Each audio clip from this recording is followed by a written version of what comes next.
Andy Warhol had probably the most famous one, an artist's factory, that is. Now Sydney has its own, and this time the group of artists are staging a revival of Australia's decorative arts industry. They call themselves the Public Arts Squad, and together they're turning Darling Harbour's festival marketplace into a far-from-ordinary shopping centre. Sally Begbie reports.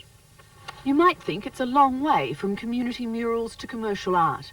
Not so for the Public Arts Squad. 2 years ago, their artistic brush with the none too arty suburb of Redfern won them the prestigious Sulman Art Prize. Excellence has now paid off commercially. The squad has been called in to dress up Darling Harbour's festival marketplace. The marketplace's owners want the artist to turn what is essentially 200 shops and restaurants into your none too ordinary shopping centre. And while the labourers toil on site, a few blocks away the squad is hard at work on what is Australia's biggest ever decorative arts project. They're designing it all, from murals to floors to tabletops. It's fun art for public places. There's no pretensions about this lot. Painters are painter, the same as, a bricklayer. They just have different skills, and it's nice to be employed that way. And getting on with it is exactly what the artists can do. Their administrative headaches are relieved by David Humphreys. We're certainly forging new ground in that area. I don't know of any example of this, probably in the world, which has been such a close liaison with private enterprise and the architect and us. The project is remarkably cost efficient. Last year, David Jones spent $7 million refurbishing their Market Street store. For that, they got international chic. But for just $1.6 million, the festival marketplace will get original artwork from Australians. It's a celebration of our own good taste.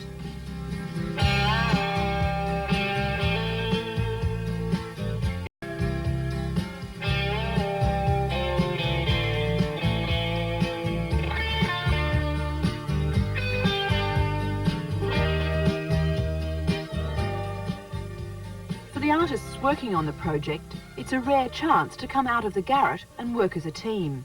For them, such an opportunity was too good to miss. It was fantastic. It's just so exciting. I couldn't believe that it was happening. It's terrific. Jenny Orchard is painting 600 tiles. Each take up to 10 days to finish. Susan Holman has created a minor revolution in terrazzo flooring.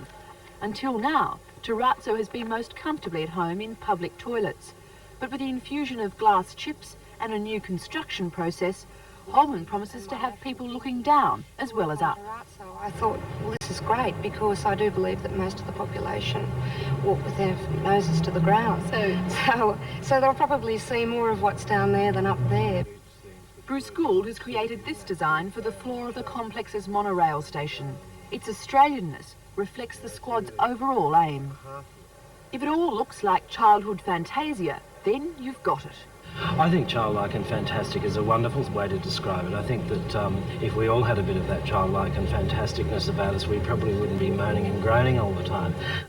For the Public Arts Squad, their happy marriage with private enterprise is already promising lucrative spin-offs. We have a lot of people come through the studio, and also the client brings a lot of their clients through, and the architects bring a lot of their clients through.